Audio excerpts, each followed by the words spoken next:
जिंदा इंसानों का दिल दुखा के हम मैयत से माफिया मांगते हैं। मैं वकास और तुसी वेख रहे हो मेरा सोशल मीडिया प्लेटफॉर्म। उम्मीद करना तुसी सारे खैर वफियत नाल होगे, खुशबाश होगे।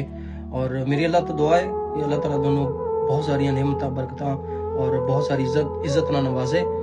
अज का टॉपिक है इंसान की कदर और इंसानियत की होंदी है। तुसी मेरा पहले स्टार्ट ते शेयर सुन के तुहानू कुछ आइडिया हो ही गया होएगा।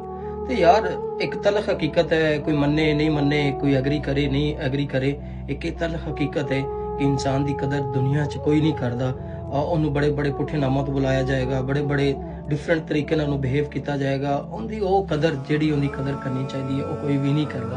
और मैं नहीं, तुसी नहीं, अपने इर्द गिर्द जिन्ने भी अपने लोग ने कोई किसी को वैल्यू नहीं करता। हालांकि कुरान पाक च भी अल्फाज ने कि अल्लाह ताला ने इंसान को बेहतरीन मखलूक बना के भेजा है, तो अपना फर्ज है कि आप बेहतरीन मखलूक होने का हक भी अदा करिए।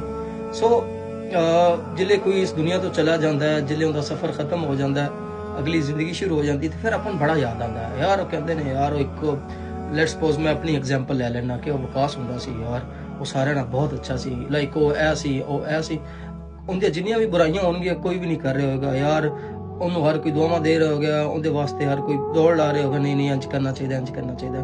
लेकिन हाँ रियल लाइफ च जिल्ले उन्होंने जरूरत होंदी है, चाहे वो डेली लाइफ च जरूरत होए, चाहे उन्होंने किसी भी तरह की फैमिली तो लैके टेंशन होन, प्रॉब्लम्स होन, आप लोग उन्होंने मजाक उड़ाने बजाए कि उन्होंने हेल्प आउट करने बजाए कि उन्होंने साथ देने ते। लेकिन वही गल है ना, उस चीज़ की कदर होंदी है जिहड़ी इंसान दे कोल नहीं होंदी, जिहड़ी इंसान दे अखां दे कोल नहीं होंदी, जिहड़ी इंसान फील नहीं कर सकता, जिहड़ा इंसान यूज़ नहीं कर सकता।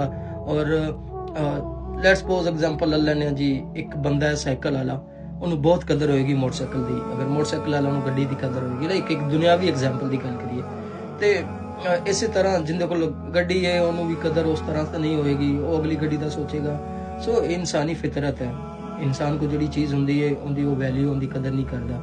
लेकिन जिंदे को नहीं होंदी उन्होंने बहुत कदर और बहुत वैल्यू होंदी है। सो मेरा एक छोटा जिहा मैसेज सारे भाइयों वास्ते, सारे उन्होंने दोस्तों वास्ते जिहड़े मेरी तरह लोगों ने वैल्यू नहीं करते, कोशिश करी दी अल्लाह ताला ज़ात बेहतर फैसले करने लिए, बेहतर जानने लिए। लेकिन हाँ अपन सारे मिलकर कोशिश करनी चाहिए कि आप एक दूसरे हेल्प आउट करिए, एक दूसरे का साथ दिए, बाजू बनिए।